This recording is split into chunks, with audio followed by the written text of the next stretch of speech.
ဆင်းရဲတဲ့ဘက်ကကာကွယ်မယ်ခမရဆင်းရဲဘူးလားခမရတို့ဆင်းရဲဘူးလားအခုကိစ္စကဘယ်လိုဖြစ်လဲဆိုတော့နှစ်ပိုင်းကွဲနေနှစ်ပိုင်းမဟုတ်ဘူးသုံးလေးပိုင်းလောက်ကွဲနေတာဒီကိစ္စတစ်ခုနဲ့ပေါ့နော်လူအမြောင်များတောင်မှပဲဘယ်လိုစိတ်ဝင်းကွဲတဲ့ပုံစံဖြစ်ခိုးတဲ့လူကလည်းခိုးတယ်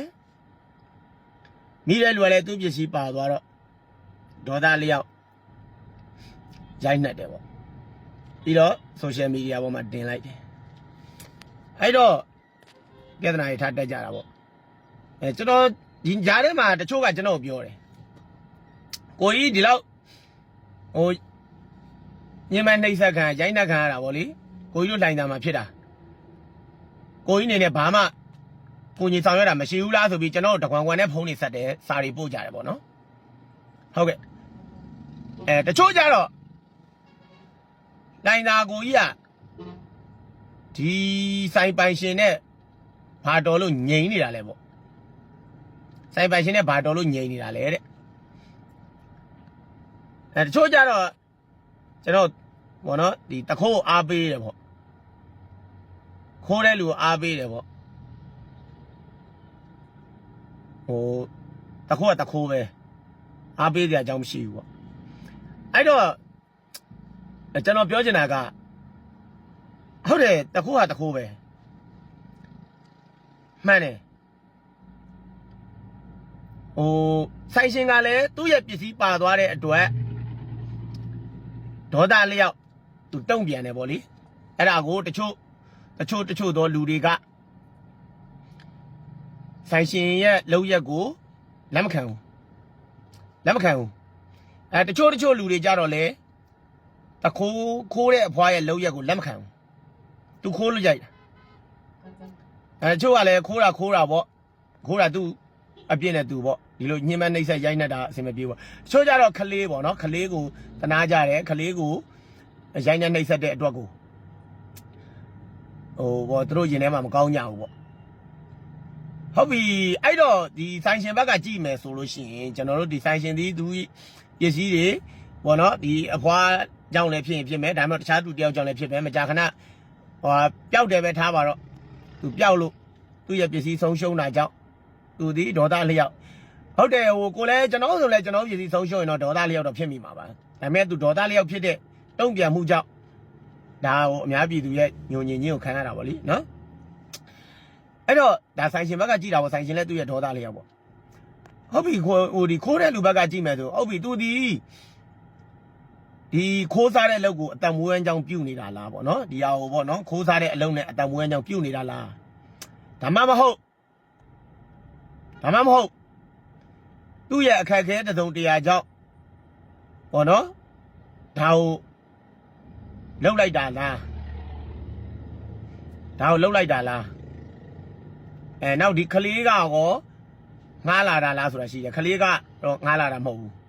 ကလေးကတော့သူအမြဲတမ်းထိန်းနေကြကလေးဖြစ်တယ်ဒီကလေးကသူဒီကလေးတေးသေးလေးဘွားတွေကလာသားရွယ်လေးတွေကသူထိန်းချောင်းလာတဲ့ကလေးဖြစ်တဲ့အတွက်သူအမြဲခေါ်သွားလေးရှိတယ်ပေါ့လေကလေးကတော့သူနဲ့ဆွေမျိုးဆိုလို့ရှိရင်တော့စိုက်ရင်တော်တယ်မစိုက်ရင်မတော်ဘူးဘာလို့စိုက်ရင်တော်တယ်မစိုက်ရင်မတော်ဘူးလဲဆိုတော့ဒီခိုးတဲ့အဖွားရဲ့သားကဒီကလေးရဲ့အမေနဲ့ယူထားတာဒီကလေးရဲ့အမေနဲ့ယူထားတာပေါ့ခိုးတဲ့အဖွားရဲ့ရှင်းပြခိုးတဲ့ဒီအဖွားရဲ့ခိုးတဲ့အဖွားရဲ့သားအသက်ငယ်တယ်သူ့သားယူထားတဲ့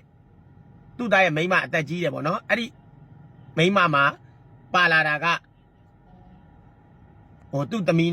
မီးပါမယ်ညီးပါမယ်ပေါ့နော်အဲ့လိုတွေပေါ့စိုက်ရင်တော့တော်တာပေါ့စိုက်ရင်တော့မတော်ဘူးပေါ့အဲ့တော့ကျွန်တော်ကိုချင်းစားတယ်ဒီခိုးခံရတဲ့ဒီအမျိုးသမီးတွေဘက်ကလည်းကိုချင်းစားတယ်လို့ခိုးတဲ့ဟာကိုကျွန်တော်တို့ကကာကွယ်ပေးနေတာမဟုတ်ဘူးနော်ကျွန်တော်တို့ကရိုက်တဲ့နှိမ့်ဆက်တဲ့လူလည်းကျွန်တော်တို့ကအပြစ်ပြောနေမှာမဟုတ်ဒါပေမဲ့လူတယောက်ရဲ့ရှေ့မှာပေါ့နော်သူခိုးလိုက်တာကျွန်တော်တို့မတွေ့ဘူးလေသူတို့လည်းမတွေ့ကြဘူးအပြင်လူတွေလည်းမတွေ့ကြဘူးဒါပေမဲ့ဒီ ကိုရှေ့မှာကိုမျက်လုံးနဲ့ဟိုထင်းထင်းရှားရှားမြင်ရတာကြတော့ဒီရိုင်းနဲ့နှိပ်စက်တာကိုမြင်ရတဲ့အခါကျတော့စိတ်မကောင်းကြတာစိတ်မကောင်းကြတာတချို့ကတော့အားကြောင့်လူကြပါတော့တချို့ကတော့မလူဘူးပေါ့ကျွန်တော်ဆိုလည်းမလူကျွန်တော်ဆိုလည်းမလူဒါဟိုလူရတန်းရလောက်တဲ့အနေထားရှိမရှိဆိုတာတေချာမသိဘဲနဲ့ဘာမှလုပ်လို့မရဘာမှလုပ်လို့မရကျွန်တော်လူပြစ်မယ်ဆိုရင်တော့ဒီအဖွားကဟောနော်သူ့ရဲ့အရန်အကြက်တဲဖြည့်ရှင်းစရာ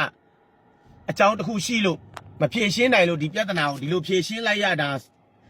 ဆိုလို့ရှိရင်တော့ကျွန်တော်တို့ကသူ့ရဲ့ပြဿနာကိုကျွန်တော်တို့ဖြည့်ရှင်းပေးဖို့အတွက်ကျွန်တော်တို့ကူညီသေးတာကူညီမယ်လူတိုင်းပေးခိုင်းနေတာလူတိုင်းပေးခိုင်းမှာပေါ့နော်ကျွန်တော်ဆိုလည်းမလူဒါပေမဲ့တနာကြတယ်လူတွေကတနာကြတဲ့အတွက်လူကြတန်းကြတာပေါ့အဲ့တော့ကျွန်တော်မလူဘူးဆိုရင်ပဲကျွန်တော်မလူထားလိုက်တော့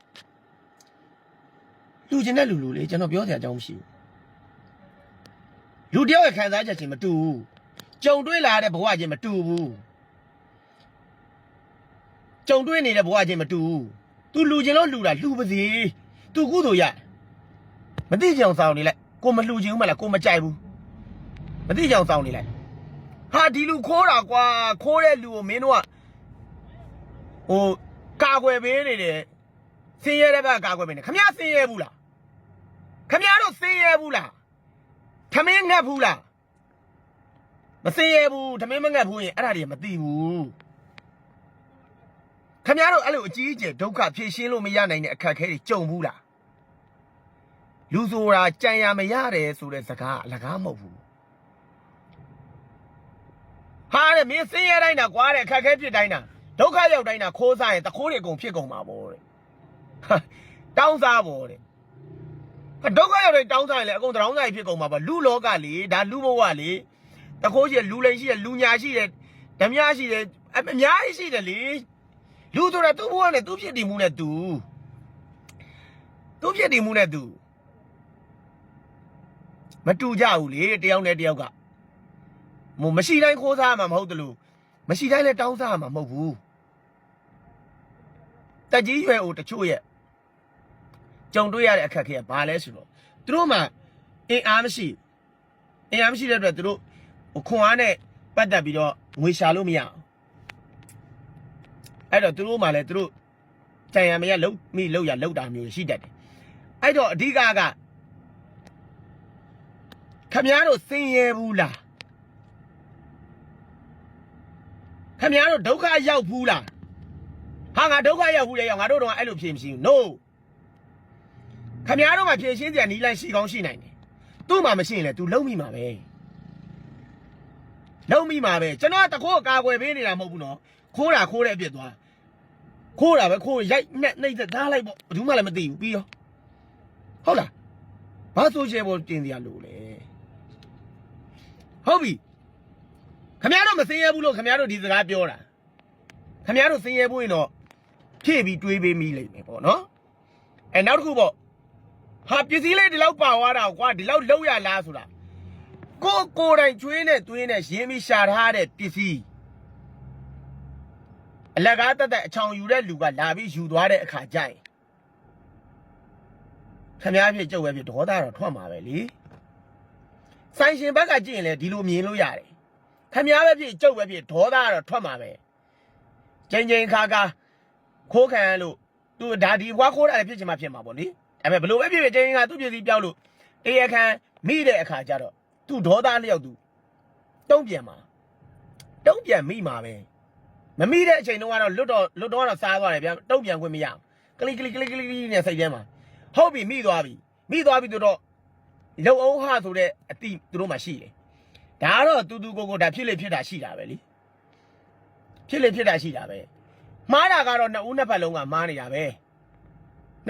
မှားနေတာပဲမှန်နေတယ်ဆိုတာကတော့ဒီခလေးတေးသေးလေးပဲရှိလိမ့်မယ်မှားတာတော့မှားနေအဲ့တော့နှစ်ဖက်လုံးမှားနေတဲ့ဘက်ကိုတယောက်ကတစ်ဖက်ကိုသွားရက်ရင်သူလည်းမှားနေတဲ့ဘက်ရက်တာပဲလေနှစ်ဖက်လုံးမှားနေတာဘယ်ဘက်ရက်မှားနေတာပဲအဲ့တော့သူရက်ချင်တဲ့ဘက်ကိုရက်သူလူချင်းလူပလေးစီမလူချင်းမလူနဲ့ကိုအေးစေးနေလိုက်စိတ်မချမ်းသာဘူးလားအဓိကပြောချင်တာခမည်းဆင်းရဲဘူးလားခ ခမရပစ္စည်း